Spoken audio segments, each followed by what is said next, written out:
కావాలనే మీ కలను నెరవేర్చుకోండి. సంప్రదించండి హెగ్డే ఫెర్టిలిటీ, హైదరాబాద్, తెలంగాణ.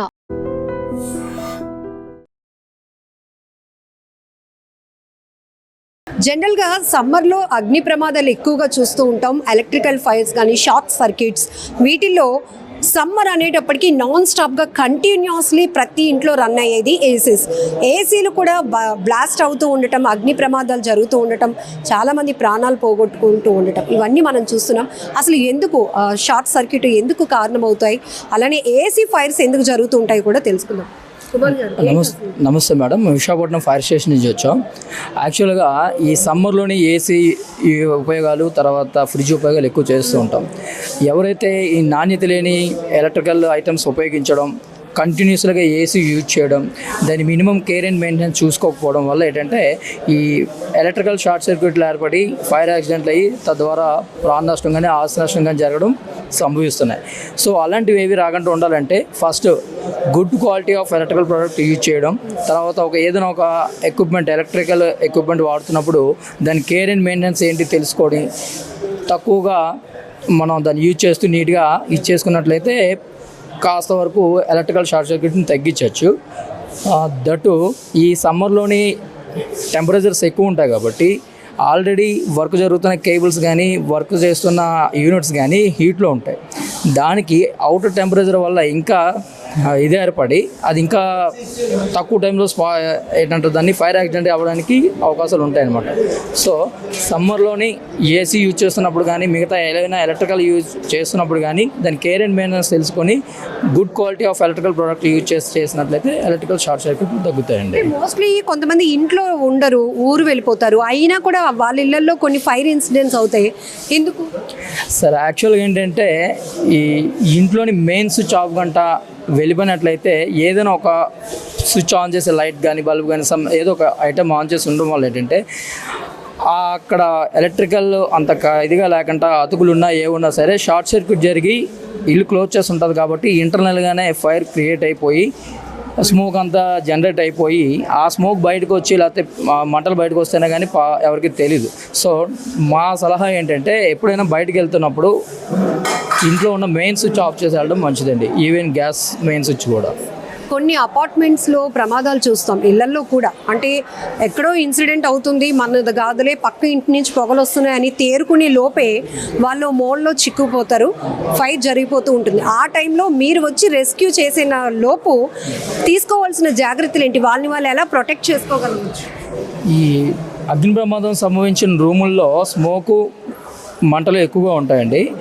అలాంటి టైంలోని అన్ఫార్చునేట్లీ ఎవరైనా చిక్కుకుపోయి ఉంటే ఆ చిక్కిపోయిన ఇన్ఫర్మేషన్ వాళ్ళ పక్కన వాళ్ళ నైబర్స్ తెలిస్తే ఫస్ట్ ఇమీడియట్గా 101కి కాల్ చేసి మాకు ఇంటిమేషన్ ఇవ్వడం ప్రథమంగా చేయాల్సిన పని. తర్వాత ఏం చేయాలంటే మేము వచ్చేదానికి కొంచెం టైం పడుతుంది, కానీ ఈ టైంలో అక్కడ ఆ స్మోక్ పోవడానికి వెంటిలేషన్ చేసే విధానం కానీ, లేకపోతే అక్కడ ఆ ఫైర్ దేనివల్ల ఏర్పడుతుంది, దాన్ని ఎలా మనం పుట్ ఆఫ్ చేయాలని చిన్న మినిమం అవ్వాల్సిన అంటే ఇలా మాక్ డ్రిల్స్ చేసేటప్పుడు చాలామంది క్లాసులు వినడం వల్ల ఏంటంటే అలాంటి ప్రమాదాలని మేము వచ్చేలోపు కాస్త కోస్తో ఆపుతారండి. సో విండోస్ డోర్స్ బ్రేక్ చేసి వెంటిలేషన్ ప్రొవైడ్ చేయడానికి ట్రై చేయాలి. ఎందుకంటే లోపల ఉన్న స్మోక్ బయట వెళ్ళిపోతే వీళ్ళు కొంచెం ఆక్సిజన్కి సప్లై అనేది, అంటే ఆక్సిజన్ బయట నుంచి రావడానికి అవకాశం ఉంటుంది. ఇంకొకటి ఏంటంటే క్లాత్, మన కర్చీఫ్స్ కానీ ఏదైనా క్లాత్ ఉంటుంది కదా, అది తడి చేసి మనకి ఇలా కవర్ చేసుకొని కట్టుకున్నట్లయితే మనకి స్మోక్లో అంటే మనకి ఓన్లీ ఆక్సిజన్ మాత్రమే లోపలికి వెళ్ళి స్మోక్ అనేది బయటే, ఆ డస్ట్ పార్టికల్స్ అనేది బయటే ఉండి, ఎందుకంటే వాటర్ తడపడం వల్ల ఆ హోల్స్ అవి కవర్ చేసి ఒక లేయర్ ఫామ్ అవుతుంది కర్చీఫ్ కానీ ఏదైనా. సో ఆ కేసెస్లో మనకి స్మోక్ అనేది ఇన్హేల్ చేయకుండా ఓన్లీ ఆక్సిజన్ మాత్రమే, సమ్ ఎక్స్టెంట్ ఆఫ్ ఆక్సిజన్ మనం ఇన్హేల్ చేస్తాం. సో స్మోక్లో నెక్స్ట్ ఇంకేంటంటే రూమ్ నిండా స్మోక్ ఉంది అంటే మీరు ఎప్పుడు కూడా గ్రౌండ్ ఫ్లోర్కి చాలా వీలైనంత తక్కువ హైట్లోనే ఉండాలి.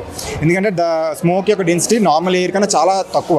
So it will goes upwards, ఎప్పుడు కూడా పైకే వెళ్ళిపోతుంది. Up to 1 metre, ½ metre height వరకు కూడా ఎప్పుడు కూడా స్మోక్ అనేది ఉండదు, ఉన్నా కూడా చాలా తక్కువ ఉంటుంది. సో ఆ ఏరియాలోనే మనం అంటే క్రాలింగ్ పొజిషన్లో ఉండేలాగా చూసుకోవాలి. వెట్ క్లాత్ ఏదైనా ఉంటే మనం అది నోస్కి, మౌత్కి కవర్ చేసుకొని కట్టుకుంటే మన స్మోక్ అనేది ఇన్హేల్ చేయకుండా సమ్ ఎక్స్టెంట్ ఆఫ్ ఆక్సిజన్ మనం ఇన్హేల్ చేసుకొని కొంతవరకు ఒక సమ్ ఎక్స్టెంట్ ఆఫ్ టైం వరకు కూడా మనం సర్వే అయ్యే అవకాశం ఉంటుంది. సో ఓన్లీ ఫైర్ ఇన్సిడెంట్స్ అనేటప్పటికి విపత్తులు ఏవైనా కూడా మీరే రెస్క్యూస్లో participate disasters state disaster and response fight sir. ఎక్కువ శాతం ఎలాంటి ప్రమాదాలు జరుగుతూ ఉంటాయి? అంటే ప్రమాదం యాక్సిడెంట్స్ కానీ ఫ్లడ్స్ కానీ ఎటువంటి డిజాస్టర్ అయినా సరే మేము సర్వీస్ చేస్తాం మేడం. ఫర్ ఎగ్జాంపుల్ రెయినీ సీజన్లో ఫ్లడ్స్ వచ్చినా సరే, సమ్మర్స్లో ఇప్పుడు ఫైర్ యాక్సిడెంట్స్ కానీ వెహికల్స్ యాక్సిడెంట్స్ కానీ ఏమైనా సరే మేము వచ్చి పర్సన్ ఒక వెహికల్స్ యాక్సిడెంట్ అయ్యి పర్సన్ అందులో ఉన్నారంటే మేము వచ్చి మా ఎక్విప్మెంట్ యూజ్ చేసి ఆ పర్సన్ని సేవ్ చేస్తాం మేడం. ఒకవేళ ఫ్లడ్స్లో అతను ఫర్ ఎగ్జాంపుల్ మొన్న చూసాం, బుడమేర చూసాం, అందులో ఆల్మోస్ట్ ఫస్ట్ 1 floor హైట్ వరకు కూడా నీరు వచ్చింది. ఆ కేసెస్లో కూడా మనం వాళ్ళని ఎవాక్యుయేట్ చేసి మా దగ్గర ఉన్న ఎక్విప్మెంట్ యూజ్ చేసి ఆ కేసెస్లో మనం రెస్క్యూ చేస్తాం మేడం. సో ఎటువంటి డిజాస్టర్ అయినా సరే మేము సర్వీస్ చేస్తాం. అదే ఈ 14 నుంచి 20 వరకు జరిగే అగ్నిమాపక వారోత్సవాల్లో భాగంగా మా డిపార్ట్మెంటు ఎంటైర్ ఆంధ్రప్రదేశ్ రాష్ట్రం మొత్తంగా ఉన్న ఫైర్ స్టేషన్లో వాళ్ళ డ్యూరేషన్లో ఉన్నటువంటి షాపింగ్ మాల్స్ కానీ, అంటే ఈ వారం రోజుల్లో ఒకరోజు షాపింగ్ మాల్స్ కానీ, ఒకరోజు సినిమా హాల్స్ కానీ, ఒకరోజు ఇలా రెసిడెన్షియల్ ఇలాగా ఎడ్యుకేషనల్ ఇన్స్టిట్యూట్స్, ఒకరోజు రెసిడెన్షియల్ ఇలాగా mock drills, fire awareness programme conduct చేసి ప్రజల యొక్క ఆస్తి మరియు ప్రాణ నష్టాన్ని నివారించేదానికి భాగంగా ఈ వారం రోజులు మాక్ డ్రిల్ నిర్వహిస్తారండి.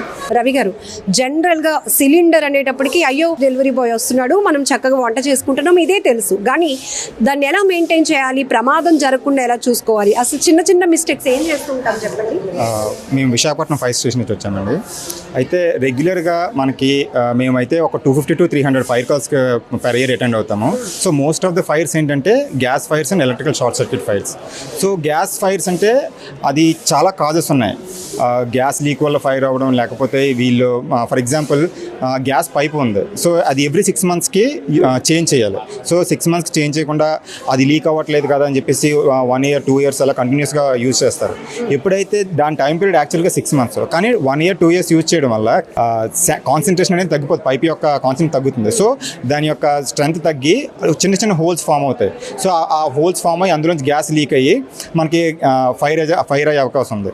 నెక్స్ట్ ఇంకేంటంటే వంట చేసేటప్పుడు వంట అయిపోగానే అందరూ కూడా స్టవ్ దగ్గర ఆఫ్ చేస్తారు తప్ప రెగ్యులేటర్ దగ్గర ఎవరు ఆఫ్ చేయరు.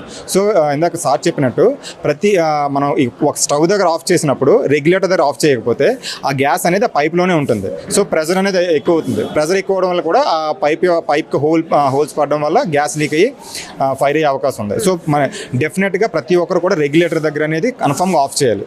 రెగ్యులేటర్ దగ్గర ఆఫ్ చేస్తే స్టవ్ దగ్గర ఆఫ్ చేయకపోయినా ప్రాబ్లం కాదు కానీ స్టవ్ దగ్గర ఆఫ్ చేసి రెగ్యులేటర్ దగ్గర ఆఫ్ చేయకపోతే 100% ప్రాబ్లం అవుతుంది. సో అక్కడ మెయిన్ ఏంటంటే సిలిండర్లో నుంచి రెగ్యులేటర్ నుంచి పైప్ వస్తుంది కాబట్టి మనకి అక్కడ గ్యాస్ లీక్ అయ్యే అవకాశం ఉంది. సో రెగ్యులేటర్స్ ఫైర్ అవ్వడం, పైప్ ఫైర్ అవ్వడం జరుగుతుంది, పైప్ లీక్ అవ్వడం. సో ఇటువంటి కేసెస్లో కన్ఫామ్గా ప్రతి ఒక్కరు కూడా ఈ రెగ్యులేటర్ అనేది ఆఫ్ చేయడం అనేది కన్ఫామ్గా చేయాలి ప్రతి ఒక్కరు కూడా. నెక్స్ట్ ఇంకోటి ఏంటంటే ఎలక్ట్రికల్ షార్ట్ సర్క్యూట్ అవ్వడానికి కారణం ఏంటంటే వోల్టేజ్ ఫ్లక్చువేషన్స్. ఇప్పుడు ఫర్ ఎగ్జాంపుల్ టీవీ కానీ, ఏసీ కానీ, ఫ్రిడ్జ్ కానీ ప్రతి ఒక్కదానికి కూడా ఒక వోల్టేజ్ రెగ్యులేటర్ అనేది మెయింటైన్ చేయాలి. ఆ వోల్టేజ్ రెగ్యులేటర్ మెయింటైన్ చేస్తే ఈ వోల్టేజ్ ఫ్లక్చువేషన్స్ వచ్చినప్పుడు మనకి షార్ట్ సర్క్యూట్ అయ్యి ఫైర్ అయ్యే అవకాశం అనేది చాలా తక్కువ ఉంటుంది. సో ఈ రెగ్యులేటర్స్ యూజ్ చేయకపోవడం వల్ల వోల్టేజ్ ఫ్లక్చువేషన్స్లో కంటిన్యూస్గా మనం యూజ్ చేయడం వల్ల వోల్టేజ్ ఫ్లక్చువేషన్స్ అయ్యి మనకి షార్ట్ సర్క్యూట్ జరిగి ఫైర్ అయ్యే అవకాశం చాలా ఉంటుంది. So in that case fire అయితే షార్ట్ సర్క్యూట్ జరిగి ఎలక్ట్రికల్ షార్ట్ సర్క్యూట్ జరిగి ఫైర్ అయితే ఫస్ట్ థింగ్ మనం చేయాల్సింది ఏంటంటే ఫస్ట్ మెయిన్ ఆఫ్ చేయాలి. పవర్ సప్లై అనేది మన ఇంటికి రాకుండా మెయిన్ ఆఫ్ చేయాలి. సో ఆ విధంగా చేయగలిగితే ఆల్మోస్ట్ ఫైర్ కంట్రోల్ అవుతుంది. ఎలక్ట్రికల్ షార్ట్ సర్క్యూట్లో ఆల్మోస్ట్ ఫైర్ కంట్రోల్ అవుతుంది. సో మెయిన్ ఆఫ్ చేసిన తర్వాత కూడా ఫైర్ ఉంది అంటే మనం వాటర్ యూజ్ చేసి ఫైర్ కంట్రోల్ చేయొచ్చు. సో మెయిన్ ఆఫ్ చేయకుండా మాత్రం ఎట్టి పరిస్థితుల్లో మనం వాటర్ అనేది యూజ్ చేయకూడదు. వాటర్ కూడా it's a good conductor of electricity. So ఆ కేసెస్లో మనం వాటర్ అనేది యూజ్ చేయకూడదు. ముందు మెయిన్ ఆఫ్ చేసిన తర్వాతే వాటర్ యూజ్ చేసి ఆ రిమైనింగ్ ఫైర్ ఏదైతే ఉందో అది కంట్రోల్ చేయాలి.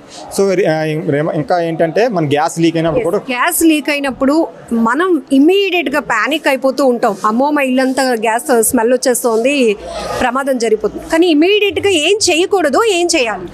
గ్యాస్ లీక్ అయినప్పుడు మెయిన్ మనం ఏం చేయకూడదంటే స్పార్క్ జనరేట్ చేసే యాక్షన్ ఏవి కూడా చేయకూడదు. అంటే ఫ్రిక్షన్ జరిగే యాక్షన్స్ ఏవి చేయకూడదు. ఫర్ ఎగ్జాంపుల్ డోర్స్ ఓపెన్ చేయడం అంటే ఫాస్ట్గా ఓపెన్ చేసి క్లోజ్ చేస్తే అప్పుడు మెటల్ ఉంటుంది కదా కనెక్టర్, అది ఒకవేళ రస్ట్ పట్టు ఉంటే స్పార్క్ జనరేట్ అవుతుంది. కొత్తదైతే ప్రాబ్లం లేదు. ఆ కనెక్టర్ అనేది రస్ట్ పట్టు ఉంటే కన్ఫామ్గా స్పార్క్ జనరేట్ అయ్యి మనకి లైటర్ ఉంది, గ్యాస్ లైటర్, అది చిన్న స్పార్కే జనరేట్ చేస్తుంది. జస్ట్ ఆ చిన్న స్పార్క్ వల్ల మన గ్యాస్ అనేది ఫైర్ ఇస్తుంది. సో ఎక్కువ గ్యాస్ లీక్ అయినప్పుడు చిన్న స్పార్క్ చాలు మొత్తం మనకి ఫైర్ జనరేట్ అవ్వడానికి, బ్లాస్ట్ అవ్వడానికి కూడా. సో డోర్స్ అనేవి చాలా స్లోగా ఓపెన్ చేయాలి. ఎందుకంటే లోపల ఉన్న గ్యాస్ బయటికి వెళ్ళిపోవడానికి. వన్స్ మనకి లోపల ఉన్న గ్యాస్ బయటికి వెళ్ళిపోతే అది ఎయిర్లో మిక్స్ అయిపోయి దాని కాన్సన్ట్రేషన్ తగ్గి ఫైర్ అయితే అవ్వదు. ఎప్పుడైతే క్లోజ్డ్ రూమ్లో గ్యాస్ ఉందో అప్పుడే ఫైర్ అవుతుంది. ఎందుకంటే దాని కాన్సన్ట్రేషన్ ఎక్కువ ఉంటుంది, ప్రెషర్ ఎక్కువ ఉంటుంది కాబట్టి అది ఫైర్ అవుతుంది. సో మనం ఫస్ట్ ఎప్పుడైతే గ్యాస్ లీక్ అయిందో కంగారు పడకుండా వెంటిలేషన్ ప్రొవైడ్ చేయాలి. ఇంకొకటి ఏంటంటే మొబైల్స్ యూజ్ చేయకూడదు. కాల్ యాక్సెప్ట్ కానీ డిక్లైన్ చేయడం కానీ టార్చ్ ఆన్ చేయడం కానీ చేయకూడదు. యాక్సెప్ట్ చేసేటప్పుడు డిక్లైన్ చేసేటప్పుడు కూడా ఇంటర్నల్గా మనకు వోల్టేజ్ జనరేట్ అవుతుంది. సో ఇన్ దాట్ కేస్ మనకి స్పార్క్ కూడా జనరేట్ అవుతుంది. ఆ యాక్షన్స్ మొబైల్స్ కూడా ఆపరేట్ చేయకూడదు. ఎలక్ట్రికల్ స్విచ్ ఆఫ్ చేయకూడదు, స్విచ్ ఆన్ చేయకూడదు. ఎందుకంటే మనకు తెలియదు కానీ లోపల స్పార్క్ జనరేట్ అవుతుంది. That's enough to generate fire. అంటే గ్యాస్ లీక్ అయినప్పుడు అలా జరుగుతుంది. గ్యాస్ అనేది ఏంటంటే మన ఎయిర్ కన్నా డెన్సిటీ ఎక్కువ. సో మనకు అది ఫ్లోర్కి 1 మీటర్ to 2 మీటర్స్ హైట్లోనే ఉంటుంది కన్ఫామ్గా. సో ఆ హైట్లో ఉన్నప్పుడు మనకి ఏదైతే వెంటిలేషన్ ప్రొవైడ్ చేయగలమో, అంటే బయటికి వెళ్ళిపోవడానికి ఏదైతే కాజ్ ఉందో మనం అది ప్రిపేర్ చేయాలి. డోర్స్ ఓపెన్ చేయడం కానీ. సో ఆ విధంగా మనం నెక్స్ట్ ఫ్రిక్షన్ క్రియేట్ చేసే యాక్షన్స్ మెటల్స్ ఏమన్నా మెటల్స్ ఉన్నాయి, ఐరన్ మెటల్స్ కానీ లేకపోతే సిలిండర్ని ఇలా ఈడ్చుకొని రావడం కానీ చేయకూడదు. ఆ కేసెస్లో కూడా మెటల్ ఫ్రిక్షన్ జరగడం వల్ల కూడా స్పార్క్ జనరేట్ అయ్యి ఫైర్ అయ్యే అవకాశం ఉంది. సిలిండర్ నుంచి గ్యాస్ లీక్ అవుతోంది, ఫైర్కి కారణం అవుతోంది. ఆ టైంలో మళ్ళీ 101కి కాల్ చేసి మీరు వచ్చి రెస్క్యూ చేయకముందు మా స్వతహాగా మేము దాన్ని ఏమైనా రెస్క్యూ చేసుకోగలుగుతామా? ఆ సిలిండర్ నుంచి ఫామ్ అవుతున్న ఆ ఫైర్ని కంట్రోల్ చేయగలుగుతామా? వన్స్ గ్యాస్ నుంచి అదే సిలిండర్ దగ్గర ఫైర్ అవుతుందంటే మీరు పుట్ ఆఫ్ చేయొచ్చు, పెద్ద ప్రాబ్లం కానీ. ఫైర్ అవుతుందంటే పెద్ద ప్రాబ్లం కాదు. మీరు డెమోలో 3 చెప్పారు. ఒకటి ఏంటంటే అంటే మీ దగ్గర ఎక్విప్మెంట్ ఉంటుంది, మీరు ట్రైన్డ్ కాబట్టి చేయగలుగుతారు. మేము ఎలా చేయాలి అంటే ముందు ప్యానిక్ అవ్వకుండా? ఫస్ట్ ఏంటంటే మనకి సిలిండర్ దగ్గర కానీ అక్కడ రూమ్లో ఫైర్ అవుతుందంటే పెద్ద ప్రాబ్లం కాదు.